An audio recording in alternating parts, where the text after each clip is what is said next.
Good morning student. आज हम class 9 कक्षा में हम बीमार क्यों होते हैं बायोलॉजी के चैप्टर पर डिस्कस करते हैं। कोई बच्चे ध्यान देंगे इस बात को। ये बीमार जो शब्द आया है ये कैसे है, इसका रीजन क्या है। बीमार होने के कई रीजन होते हैं। जैसे कि देखा जाए तो पहला है जीवाणु, जिसको अंग्रेजी में हम बैक्टीरिया का नाम देते हैं और हिंदी में जीवाणु कहा जाता है। दूसरा है इसी से जुड़ा जो रीजन है उसका नाम है विषाणु, जिसको हम वायरस की संज्ञा देते हैं अंग्रेजी में। तीसरा है कवक, जिसको हम फंगस कहते हैं FUNGUS फंगस। और चौथा है हमारा प्रोटोजोन। तो ये चार ऐसे बीमारी के रीजन हैं जिनके माध्यम से हम आप सभी जो है बीमार होते हैं। तो फर्स्ट आप बैक्टीरिया की चर्चा करते हैं। बैक्टीरिया से जुड़े कुछ ऐसे रोग है, फॉर एग्जांपल के तहत देखा जाए तो कैंसर सबसे घातक रोग है। नेक्स्ट हमारा जो है हैजा, जिसको हम कॉलरा कहते हैं। उसके अलावा अगर देखा जाए तो एस्थमा जो रोग है, ये सारे ऐसे रोग होते हैं जो बैक्टीरिया के द्वारा ही उत्पन्न होते हैं। इसके अलावा जो नेक्स्ट हमारा रीजन है विषाणु, इससे जुड़े बहुत ही घातक रोग हैं, दीर्घकालिक रोग होते हैं जल्दी। कुछ तो रोग में ऐसे रोग भी हैं जो ठीक हो जाते हैं विषाणु से जुड़े, कुछ ऐसे हैं जो ठीक नहीं होते बल्कि व्यक्ति की जान ले लेते हैं। ऐसे में देखा जाए तो इस समय हमारे वातावरण में या हमारे समाज में जो कोविड-19 चला है, ये भी विषाणु एक प्रकार का विषाणु ही है। कोविड-19 से कोरोना में संज्ञा दिया जा रहा है। उसके अलावा पोलियो है, नेक्स्ट पोलियो, एड्स, हाइड्रोफोबिया जो कुत्ता काटने से जो होता है उसको बहुत लोग रेबीज का नाम देते हैं। रेबीज क्या है, इससे जुड़ा एक वायरस है इसको, और इससे जो बीमारी पनपती है उसका नाम है हाइड्रोफोबिया। तो इस प्रकार से देखा जाए तो ये सारे ऐसे रोग हैं जिनके माध्यम से ये हमें बीमारियां होती हैं। यहाँ पर अंतर ये है कि जीवाणु विषाणु जो होते हैं ये लॉन्ग टाइम तक कभी नष्ट या सड़ते गलते नहीं है। जब भी उनको उचित अपना होस्ट मिलता है तो उस पर ये वार करके संक्रमित कर देते हैं, जबकि जीवाणु एक निश्चित समय के बाद ये नष्ट हो जाते हैं। दोनों में अंतर यही है। तीसरा जो रीजन है बीमारी का वो है कवक, जिसको फंगस कहते हैं। ये फंगस है क्या, ये भी एक प्रकार का सैप्रोफिटिक जीव है, मृत पोषित को बोलते हैं। और ये अपने उचित पोषक को देख करके उस पर वार करता है, व्यक्ति को संक्रमित करता है। जैसे फॉर एग्जाम्पल देखा जाए तो दाद है, खाज है, खुजली है। इस प्रकार से और त्वचा से जुड़ी बहुत सारी जो है बीमारियां जो कवकों के द्वारा ही उत्पन्न होती हैं। इसी में एक रोग और है गंजापन, जो आज की समस्या बना हुआ है।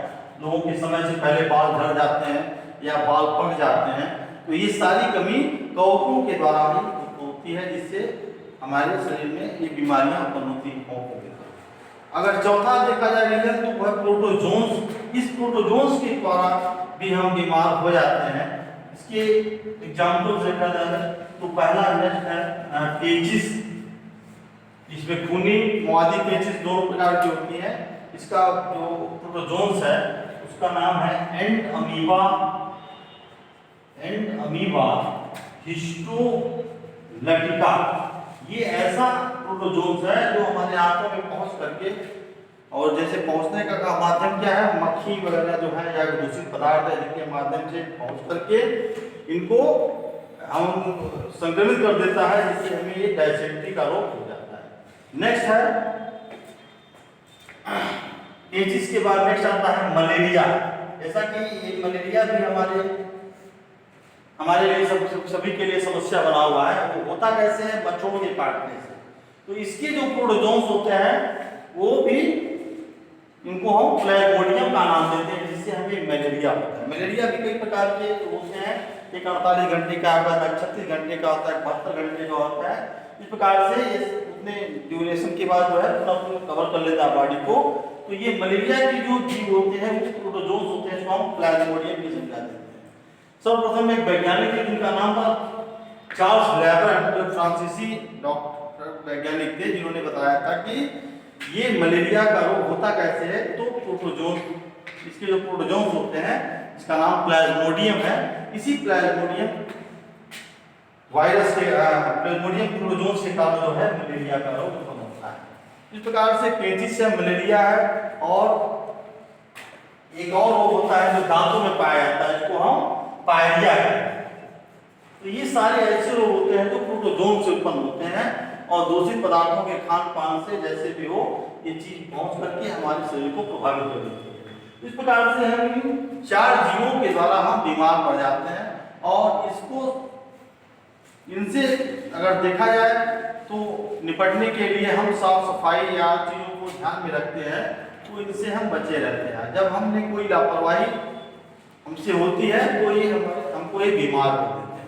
तो इस बीमारी, ये जो बीमारी है, ये बीमारी 2 प्रकार की होती है। पहली बीमारी है दीर्घकालिक, इसको बोलते हैं दीर्घकालिक। ये लंबे समय तक होने वाली बीमारी है। इसमें हम आप सभी जो है लंबे समय तक प्रभावित रहते हैं। और दूसरी बीमारी होती है अल्पकालिक। इसमें होता क्या है कि हम कुछ समय के बाद ठीक हो जाते हैं, कुछ समय के लिए प्रभावित रहते हैं, बाद में हम स्वस्थ और फिर निरोग हो जाते हैं। जबकि दीर्घकालिक में ऐसा नहीं होता है, लंबे समय तक इस बीमारी को लेकर झेलते रहते हैं। और उसका रीजन क्या है? रीजन सारे यही 4 ऐसे जीव हैं जिनको जो है हम बराबर जो है देखते हैं और इन्हीं के द्वारा हम बीमार पड़ते हैं। तो हम बीमार क्यों होते हैं, इस चैप्टर में सभी को ध्यान दीजिएगा, देखिएगा कि बीमारी होने के कारण है ये 4 जीव। और इन सबसे निजात पाने की जो हमारी कड़ी है वो है स्वच्छता। स्वच्छता यदि हम अपने इर्द गिर्द या अपने पास रखते हैं तो हम कभी बीमार नहीं पड़ेंगे। इसका ध्यान हमको रखना पड़ेगा सदैव। जैसा कि आज आप देख रहे हैं कोविड-19 हमारे समाज में फैला हुआ है और इससे हम सभी प्रभावित हैं। तो इसका भी रीजन क्या है? तरह तरह के सैनिटाइजर वगैरह जो यूज किए जा रहे हैं, इस जर्म्स को मारने का ही है। लेकिन फिर भी देखिए ये वायरस इतना घातक है कि कभी भी संक्रमित कर दे रहा है। तो इसका हम सभी ध्यान रखें कि जो है स्वच्छता सबसे बेस्ट उपाय है। इसका स्वच्छता यदि आपको हम स्वच्छ रखते हैं तो इन सारी चीजों से हम बचे रहेंगे। That's all. नेक्स्ट टाइम हम इसको करते हैं।